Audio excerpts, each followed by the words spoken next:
So thanks everyone for being here today. It's a beautiful day outside, and hopefully everything will move quickly and expeditiously so you can go out and enjoy some of it by the end of the day. So my name is VK Gadi. I'm one of the faculty members here in town at the Seattle Cancer Care Alliance, the Fred Hutchinson Cancer Research Center in the University of Washington. And I was charged today with sort of some updates related to what we would also call early stage breast cancer as opposed to non-metastatic breast cancer. Some disclosures real quickly. I do have some of these. So just overview, what I wanted to focus on compared to last year and this year were really the practice-changing updates. And in talking to Mark, I think that's kind of his emphasis as well.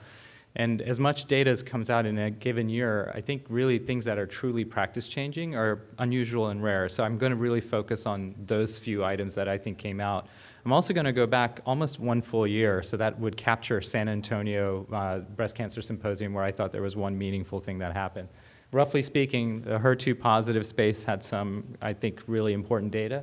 And then in the ER positive, but not HER2 positive space, there were a couple actionable pieces of data. What you'll see is nothing really major coming up yet on triple negative disease. Hopefully that'll change in the next few years as well. So adjuvant treatment of HER2 disease. I think we all have a sense of this, and I'm not sure a lot of people have necessarily come across this paper, but Fraser Simmons at MD Anderson has developed something called the Residual Cancer Burden Score. It's a way to look at the pathology specimen after pre-treatment with, preoperative treatment with chemotherapy and biologic therapies to say what's left behind in a very standardized way that you can compare apples to apples rather than just eyeballing it and say, oh, it looks like 5% was left behind. And so there's a way to quantify this in a very rigorous manner, and then you can take that and compare it from one trial to the next and so on. And you can see when you do this and you recluster the data, this is just the data from one center, MD Anderson, over a several decade span, at times when there were drugs like pertuzumab available, but also at times when there were not drugs like Herceptin even available for HER2 positive disease. And what you'll see on the left and the right is the ER negative disease on the left and the ER positive disease. And for patients who achieve something called a pathologic complete response or RCB 0 score, their survivability of this disease is really exceptional. And likewise, if you have an RCB score of 1, you can see those patients also have generally done well. And again, this is in an era when some of the agents we have just were not available yet. But then you start looking at RCB2, and that's the gray lines, and then RCB3. Those are the patients who you take them after surgery, you look at their past specimen, and your heart sinks, right? So this is that group where so much of the disease is remaining behind, and their outcomes are really quite poor, and most of them progress to metastatic disease within a few years. You'll also see for the vast majority of these patients that what we're really dealing with is early recurrence. On the ER negative disease, once you pass that 3-year benchmark, most of those patients are stably going to be okay. And then, like we all seem to understand with the ER-positive disease, there seems to be a more chronic kind of tapering off of that line. Unfortunately, a lot of late recurrence is still in that group. So taking that group and enriching for a study within that disease space to sort of get a new drug into the workflow for HER2-positive disease is a very smart move for any company. And the first, I think, drug that's entered this space is Trastuzumab Emtansine. So prior to this, as I think most of you know, we had an FDA approval for this agent in the second line and beyond for HER2-positive metastatic disease. Drug is an antibody-drug conjugate, a remarkably well-tolerated molecule. It essentially is what I call a Trojan horse. It's got a very potent chemotherapy attached physically and linked physically to the Trastuzumab molecule. And upon binding of the Trastuzumab, it's taken up into the cancer cell and from within, so to speak, kills the cancer cell with this chemotherapy. There's not a lot of bystander effect. It's usually very toxic to the cell that gets the drug and not so much to the neighboring cells around it. But it seems to be a very effective agent in the metastatic setting. So taking patients who had residual cancer disease, several international groups got together and did this trial, and you'll see that compared to the standard of care in this setting where it would have been to continue essentially Trastuzumab for 9 more months after the preoperative therapy, if you swap that out with TDM1, this is the first curve in the top line curve, which is that the rate of invasive disease-free survival was substantially better, statistically significantly better. And we just don't see numbers like this anymore in breast cancer where you see an 11% improvement in this particular metric. Similarly, when you look at what I more care about as a medical oncologist, which is distant recurrence, that too was improved in a statistically significant manner roughly 7 percentage point improvement for that. This data is still a little immature, and this is the overall survival data, not quite meeting any statistical significance, but it's heading towards a 30% improvement. I think this will be updated in years to come. So this I view as practice changing. So taking patients who have residual disease, being able to offer them a targeted agent after they've demonstrated disease resistance and failure to the other agents, to be able to swap that out for a more effective agent is a big gain for these folks. Couple trial details to note, just in case you're worried about the relevancy for modern practice. 75% of these patients got anthracyclines. 18% received Trastuzumab and Pertuzumab in the neoadjuvant setting. So you could argue that maybe that's not fully relevant to what we're doing. But again, these are the patients who had residual disease. Adjuvant treatment concurrent with radiation therapy, in case there was a concern about putting those two together, it was done on this study and seems to be well tolerated. 75% of the patients are ER positive, and that sort of makes sense too. I think most of us recognize that of the patients who go through preoperative therapy, those with resistant disease that remains are the ER positive, so not unsurprisingly, we enrich for that in this group. And then, interestingly enough, 25% of these patients at baseline were inoperable, so really advanced disease. The other thing that was interesting from this paper was just looking at the forest plots. You'll see that pretty much every group benefited: age, geographic, residual cancer burden. But what I like about this particular graph is that you'll see a dose response. In other words, the greatest magnitude of benefit was for those who had the greatest residual disease. And that also makes me feel like, yeah, this is actually a real signal and not just a spurious finding. So that was, I thought, the most significant practice-changing thing in the last 12 months for HER2-positive disease, and I think something that we immediately came back, started to do in our own practice. Fortunately, insurers have been pretty good about approving the drug for that indication, and the New England Journal paper came out earlier this year as well. And just by show of hands, are people using this in this context already? Yeah, perfect. All right. So I'm going to switch then. The next topic is chemotherapy in node-negative patients. So just to review, this is from last year's ASCO 2018, not 2019, and there we learned the final kind of big line data from the TAILORX study. Just to review this with everybody in case there are folks who are not breast met oncs necessarily in the room. We have multiple gene expression profiles available to us for early stage breast cancer to determine both prognosis but also predictive benefit of chemotherapy. Most of these are retrospectively validated, and there's two of these that have been prospectively validated. One is the Agendia's product, which we call MammaPrint, in its trial called the MINDAC trial, and the other is this one here, the TAILORX trial for Oncotype DX, also known as the 21 gene recurrence. This is the data specifically for node-negative patients. There's a similar trial called ResponderX for node-positive patients. And in general, the top-line data for this, presented over now 3 papers in the New England Journal, was if you have a low score on this gene expression profile, you're low risk, you just have great outcomes, period. Those patients really do remarkably well, as long as they take endocrine therapy. On the other end of the spectrum, if you have a high score, that's where the vast majority of the recurrences do seem to happen if one were to theoretically take endocrine therapy alone, and by giving chemotherapy, there seems to be some substantial benefit to that group. This was a non-randomized portion of this trial, so every one of these patients did get chemotherapy and hopefully got endocrine therapy. And at the end of the day, we know just numerically what their outcomes are, and we'll share that with you in a minute. And then there was this other group, this third group, which was labeled the intermediate group. So this is the group where the hazard lines on the confidence intervals crossed with chemotherapy benefit, and it just wasn't clear if there was benefit. So looking at the score that ranged from 11 to 25 on this test, they randomized those patients to get either endocrine therapy by itself or chemotherapy plus endocrine therapy and asked the question, what happened?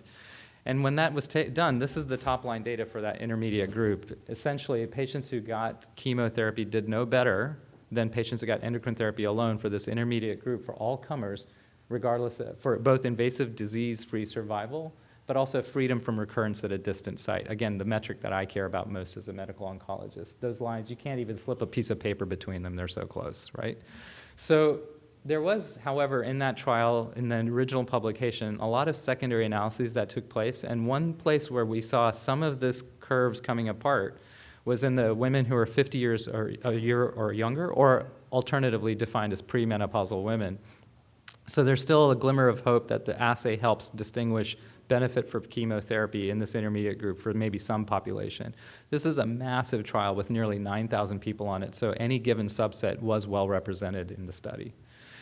So what they did is they developed a test that maybe you could, quote, do away without the needs and services of the pathologist, right? Like they try to say, can we predict these things without that help? But really, the best practice is to take a look at the patient and see what you're dealing with from what the pathologist tells you and all the other clinical factors, and then integrate a test like this on top of this. So this paper just came out a few weeks ago in the New England Journal, Joseph Sperano et al., Clinical and Genomic Risk to Guide the Use of Adjuvant Therapy for Breast Cancer. And what they did is they tried to go back and reverse engineer, so to speak, the clinical risk of the patients. This was a pre-specified secondary endpoint. And because this is a direct quote from the paper, and I found this amusing, since adjuvant was no longer available, they used the prognostic information provided by a binary clinical risk categorized based on the adjuvant algorithm as used in the MIND-ACT trial. So this is, and specifically in node-negative patients. So I think this can be dizzying trying to remember when you're sitting in front of a patient, but I kind of came up with a quick metric for how to know what the clinical risk of a patient is. So this is from the MIND-ACT trial, Francis Cardozo et al. In the New England Journal in 2016 now. So just focusing on the node negative, well differentiated is grade 1, moderately differentiated is grade 3, and poorly differentiated is grade 3. And if you're a grade 1 and less than 3 centimeters, you're low. If you're a grade 2 and less than 2 centimeters, you're low. And you're a grade 3 and less than 1 centimeter, you're low. So 1, 2, 3, 3, 2, 1. We got it? All right, so you'll never have to refer back to this, at least for the node-negative patients. All right, so using that, essentially when you overlay that on the study participants and their scores from the TAILORX trial, instead of having just 4 categories, we now have 16 categories. So your clinical risk, high, low, high, low, high, low, high, low, and then the various scores you can have in the various categories. And you can see from this, there are still a lot of patients in every single category. And in general, these are the main results. For the entire population, the clinical risk impacted prognosis. We've known that for a long time, right? So that was not changed. The continuous recurrence score provided significant prognostic information. Again, not a surprise. We've known that from the prior studies, but it was validated here again. But clinical risk was not predictive of chemotherapy benefit. That was the whole point of doing this study, because clinical risk alone overserved some people and underserved others, and so we didn't know who they were. In the recurrence score group from 11 to 25, there was a trend favoring chemotherapy, irrespective of the risk, for some women greater than 50, and for most women younger than 50. And then some of this might have been due, and in fact, on the stage, I thought he committed himself pretty strongly to this, Joseph Sperano, that most of this was really related to the chemotherapy effect in young women on achieving at least a temporary amenorrhea, right? So essentially, the chemotherapy was a form of endocrine therapy. And that was also shown out by this. So most of these are non-statistically significant differences, but you can get a ballpark of the different magnitude of benefit for the various interventions. So in the young women, giving chemotherapy in the high-risk group, for example, added almost, compared to a low clinical risk versus high clinical risk, you see almost a 13% gain in benefit from the chemotherapy. So both together really made sense. Similarly, in the young women, in the endocrine therapy alone, clinical versus low risk, you can see how the clinical high risk really did fare worse than the patients with low risk disease. So you can kind of tear these apart and look at individual subgroups based on kind of their individual benefits for the various interventions. This is a more complicated slide of what I just showed, and this is actually from Joseph Sperano directly. And trying to integrate what to do for those extremely young women. I think it's clear that in the postmenopausal and older women, that the intermediate score really is a group that overall does not benefit from chemotherapy. But in the young women, you can start tearing this apart a little bit. I'm just going to use this pointer here. So if you have a low integrated risk, in other words, low clinical score, clinical risk score, but also low score on this test, your distant recurrence rate is really low. And if from 0 to 10 on the Oncotype DX, really just treat with TAM. And similarly, from 11 to 20, you're probably better off just doing with TAM. The overall recurrence scores or recurrence values are really, really low, and tamoxifen alone is adequate therapy. Then you start dissecting apart a little bit in this algorithm. So if you have a score between 16 and 25 and you have a high clinical risk, allowed or permitted, I think, to get ovarian suppression in an AI. Most of them are assigned tamoxifen on this study, and that's what they received. Similarly, if you're a high score, then we really need to optimize in every category. So that means chemo plus OFS and ovarian functional suppression and AI therapy. So this is probably the one big practice-changing thing with regard to risk-benefit analysis, is where you draw the line. And this is, practically speaking, a little challenging. So I kind of think of this, and this is now where I'm going to editorialize, both the MINDAC test and this Oncotype test. Even though the Oncotype test had 3 categories, they're really just dichotomous, yes-no tests at some level. The MINDAC was essentially done with that in mind, and everything was planned prospectively, but the numbers individually for any one group are, compared to this study, smaller. In some senses, the Oncotype data has more robust data because it's a much larger trial, but a lot of the analyses are secondary. Some were pre-planned, others were not so much pre-planned. But at the end of the day, you can't ignore the numbers. And what it seems to suggest is that it could still be a dichotomous test, but it's dichotomous depending on your clinical risk and your age. So if you're an older woman, you can clearly draw the line at 25. And there's a good group for no chemotherapy, and there's a bad group that needs chemotherapy. If you're younger than 50 and premenopausal, that line shifts over. And you kind of just have to know that, or maybe refer back to that. So it makes it a little bit more complicated, but in either case, I think you're going to be able to identify patients that are most likely to benefit from chemotherapy at this point. And certainly in the young women where you're still worried about their clinical risk based on the amount of disease or what have you, then escalating the endocrine therapy with ovarian suppression is probably the right move there. So I'm going to leave that, and obviously there'll be questions, and we can kind of get to them at the end of the rapid fire session. So the last group of sort of studies, but one study in particular will be highlighted here, is what to do in terms of extended adjuvant therapy. I think this is a question all of us are facing, and we keep getting trickles and answers, and I'm going to give you kind of my thoughts on how we can look at this. So this is a paper from Dan Hayes and others in the New England Journal a couple years now, showing that in women, almost 80,000 women who'd participated in all these adjuvant studies of endocrine therapy, we now have long-term follow-up for them going out as many as 25 years from that original assignment on whatever trial they were on. And starting at 5 years, you can see that your risk of both distant recurrence and death from breast cancer continue to accumulate over coming years.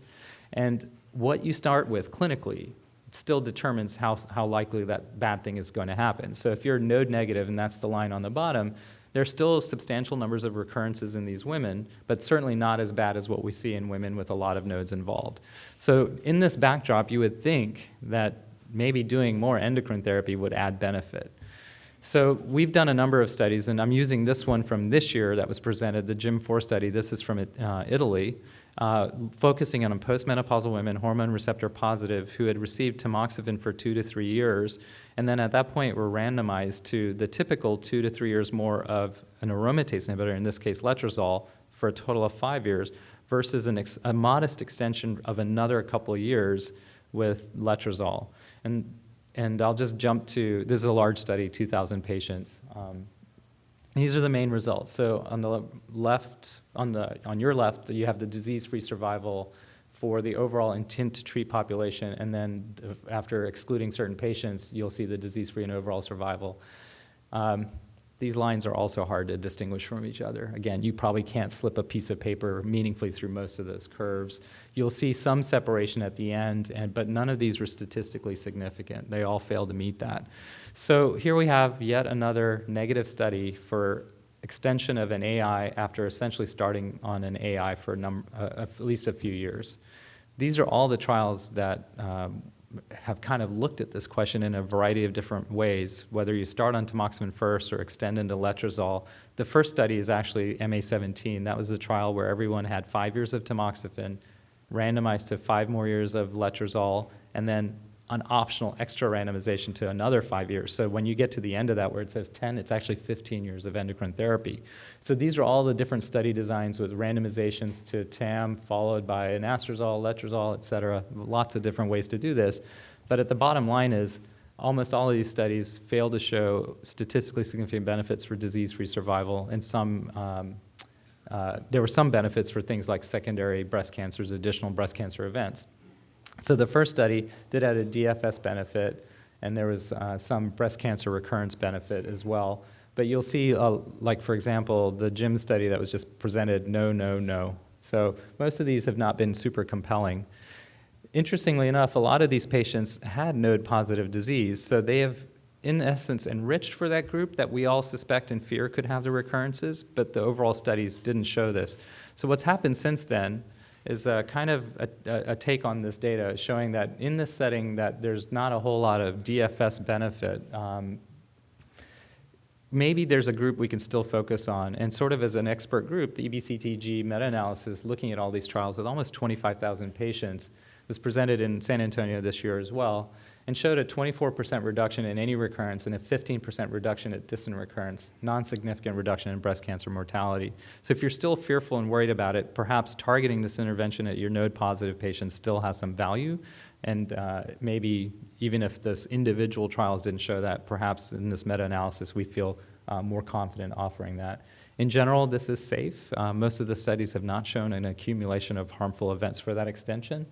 But one thing that's clear is the compliance is really low. Most patients do stop at some point, and I think the best number here is about 90% from one trial, but you'll see numbers as low as 50%, 57%. It's hard to be on these drugs for 10 years. So in the midst of all of this, we now have tests at least that help us determine benefit for chemotherapy in the node-negative setting, maybe in the node-positive setting as well. But wouldn't it be great if we had a test that we could look at for some patients to say, is there benefit to extending? That's an interesting question as well. And there's actually a test that's at least been proposed to do that, and that's the Biotheranostics BCI, Breast Cancer Index. And there was another study related to this test presented at ASCO this year based on something called the Trans-aTTom. How many of you guys remember Trans-aTTaC? So those are the translational studies that emerged from the ATAC trial.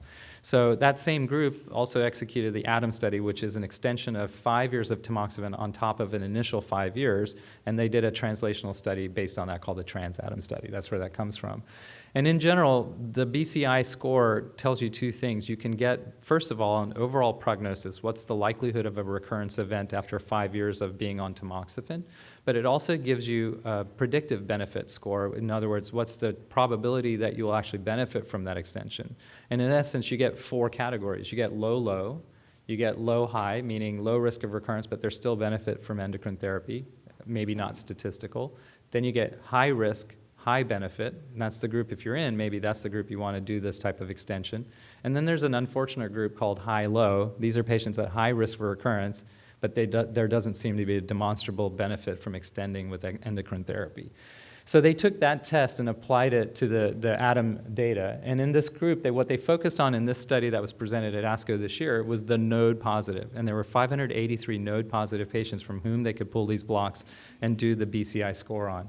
And what you'll see for all node-positive patients, there was no benefit to the extension with 5 additional years of tamoxifen on the first year of 5 years of tamoxifen. But in the BCI low group, there was certainly no benefit. But in the BCI high group, there was a statistically significant difference, a 65% reduction in breast cancer events by doing the extension therapy. And this is what that looks like numerically, almost a 10% gain in that group of patients.